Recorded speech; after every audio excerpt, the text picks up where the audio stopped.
Salam sejahtera Malaysia, denyut nadi suara rakyat bergema di channel ini.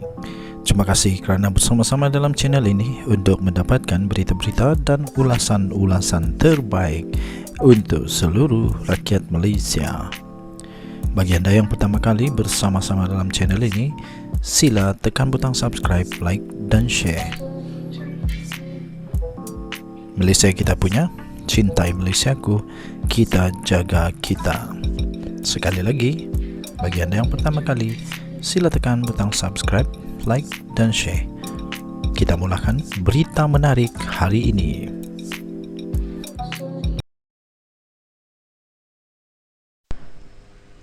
Salam sejahtera Malaysia, denyut nadi suara rakyat bergema di channel ini. Berita terkini, MP PAS kurang selesa dengan sekolah vernakular, tetapi hantar anak ke SJKC. Ahli Parlimen Temerloh, Salamiah Muhammad Noor, mengundang kecaman ramai selepas beliau meluahkan rasa tidak puas hati dengan sekolah Cina anaknya yang menggunakan bahasa Mandarin di sekolah. Beliau mendakwa kurang senang dengan sekolah vernakular seperti sekolah jenis kebangsaan Cina yang mengajar subjek pelajaran dalam bahasa Cina, selain mendakwa sekolah itu mempunyai silibus berbeza dengan sekolah kebangsaan. Ironinya, apa yang menjadi perdebatan dalam keadaan beliau tidak selesa dengan penggunaan bahasa Mandarin di sekolah vernakular, tetapi beliau sendiri memilih sekolah itu untuk mengantar anaknya ke sekolah itu. Katanya, saya ingin penjelasan berkaitan dengan sekolah vernakular. Minta maaf sebab kita melihat bahawa kita berada dalam satu negara yang sama, tetapi kita mempunyai bahasa dan juga silibus yang berbeza, katanya. Saya menyokong bahasa Cina sebagai bahasa yang boleh dibelajar di sekolah. Anak saya sendiri belajar di sekolah Cina, tak marah itu. Tapi saya kurang senang, tak selesa. Bila kita dalam satu negara yang sama, kita ada bahasa lain yang berbeza, sains dan bahasa Cina, bahasa Tamil, begitulah seterusnya, katanya ketika bertanya soalan kepada Menteri. Bagaimanapun, Menteri Pendidikan Fadlina Siddiq tampil menemplak ahli Parlimen PAS itu yang disifatkannya telah memberi tanggapan dahsyat berkenaan sekolah vernakular. Fadlina menegaskan bahawa sekolah jenis kebangsaan Cina maupun Tamil telah dibenarkan di bawah Akta Pendidikan untuk menggunakan bahasa ibunda mereka dalam usaha memperkukuh bahasa itu dalam kalangan murid. Beliau juga menyifatkan MP Temerloh itu sebagai tidak memahami apakah yang dinamakan sebagai sekolah vernakular. Kata menteri itu, saya ingin membuat penjelasan sedikit kerana saya melihat kekeliruan dan tanggapan MP Temerloh ini sangat dahsyat kerana beliau tidak memahami apakah yang dinamakan sebagai sekolah vernakular itu. Yang berhormat, sekolah vernakular ini adalah sekolah yang telah pun diiktiraf di bawah Akta Pendidikan, yang mana antara lain adalah untuk memperkukuh bahasa ibunda mereka masing-masing di sekolah tersebut. Jadi, tidak ada isu langsung tidak ada isu langsung bahawa sekolah ini ada masalah ataupun mengikuti silibus yang berbeza. Silibus daripada Kementerian Pendidikan Malaysia, katanya. Mana ada silibus yang berbeza, tegasnya. Beliau juga sempat menegur agar tuduhan bersifat gulu tidak dibawa ke dalam Dewan Rakyat. Katanya, sebab itu saya kata tuduhan yang bersifat gulu ini keterlaluan dan jangan dibuat dalam Dewan ini kalau tidak ada fakta. Silibus sama.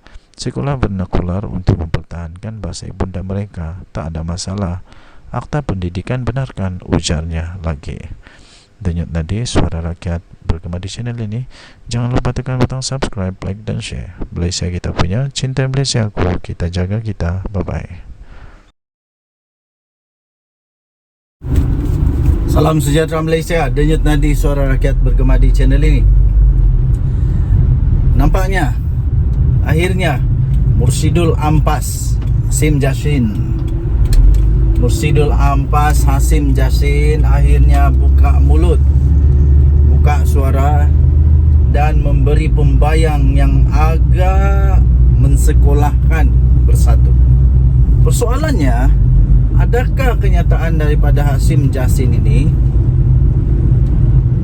menunjukkan bahawa PAS semakin hilang kepercayaan, PAS semakin hilang sabar, dan PAS semakin tak boleh nak fikir lagi? Kenapa ahli-ahli parlimen, adun daripada Bersatu akhirnya mengambil keputusan untuk menyokong kerajaan? Mungkin Mursidul Ampas ni tak boleh nak hadam. Kenapa bos-bos Bersatu tak boleh halang, tak boleh nasihatkan, tak boleh kawal orang-orang Bersatu, sama ada MP kah, sama ada adun kah, untuk sokong, untuk alih sokongan, ya, alih sokongan kepada parti lawan, pemimpin parti lawan.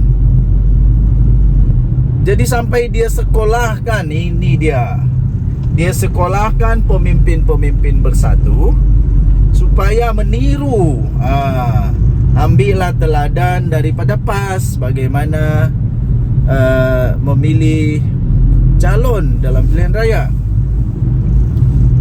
Seperti yang kita tahu, kemungkinan besar pilihan raya kecil bakal berlaku di 6 kawasan, dan sekarang bertambah dengan 7 pula. 6 parlimen dan 1 adun, 1 dun. Adakah ini juga membuktikan, menunjukkan, membawa satu tanda-tanda awal bahawa PAS tidak akan melepaskan tempat itu kepada Bersatu untuk bertanding? Sebab mungkin PAS sudah tak boleh sabar lagi dah. Setiap kali dah menang, akhirnya Bersatu, pemimpin Bersatu tidak mampu untuk menjaga YB dorang ni. Jadi senang. Kalau YB sendiri pun tak boleh jaga, apalagi nak jaga rakyat Malaysia. Sekarang semua yang memberi sokongan kepada kerajaan, pemimpin dalam kerajaan, mengaku bahawa itu semua adalah tanpa paksaan, kerelaan untuk apa? Pelbagai alasan. Antara alasan yang terbaik adalah of course untuk rakyat di tempat sendiri, supaya tidak ketinggalan dalam pembangunan. Dan terbaru, alasan yang terbaik setakat ini adalah menjunjung titah Raja-Raja Melayu, Sultan-Sultan, dan mempersoalkan integriti kepimpinan perjuangan di dalam Perikatan Nasional sendiri, yang mana mereka seolah-olah berdiam diri dan seolah-olah tak dapat nak buat apa dengan tomahan-tomahan daripada bos-bos pula tu, orang-orang besar pula tu dalam Bersatu, dalam Perikatan Nasional, dalam PAS, terutamanya PAS lah. Hadi Awang sendirilah yang dikatakan telah membuat seolah-olah tindakan derhaka kepada Agong, kepada Sultan Selangor, kepada Raja-Raja Melayu lah. Jadi adakah ini akan indikator bahawa kerjasama di dalam Perikatan Nasional ini bakal akan menemui penghujung tidak lama lagi apabila tidak ada lagi kesepakatan, apabila ada sudah orang yang mulai menunjukkan rasa tidak puas hati, rasa hairan, rasa tidak puas hati lah dengan ketidakcekapan parti yang bersama-sama dalam gabungan ini. Sebab bunyinya tajuk itu, iaitu apabila beliau menasihatkan, memberi nasihat, menyekolahkan bersatu mencontohi PAS, itu seolah-olah dia tak puas hati lah. Seolah-olah menyatakan bahawa bersatu ini tak pandai cari calon, tak pandai untuk didik calon, tak pandai untuk memberikan semangat yang betul kepada calon. Jadi inilah masalahnya. Jadi bersatu Azmin Ali terutamanya Azmin Ali lah. Azmin Ali kata penderhakaan, mengutuk penderhakaan daripada Adun di Selangor tu. Tapi sebenarnya siapa yang lebih duluan khianat? Siapa yang lebih duluan pengkhianat? Bukan penderhaka, tapi mengkhianat. Azmin Ali yang dahulu mengkhianat. Khianat kepada parti PKR, kepada Pakatan Harapan sampai tumbang. Jadi kalau orang balas dengan karma, janganlah marah. Kamu lebih dulu buat perkara itu. Kita jumpa lagi.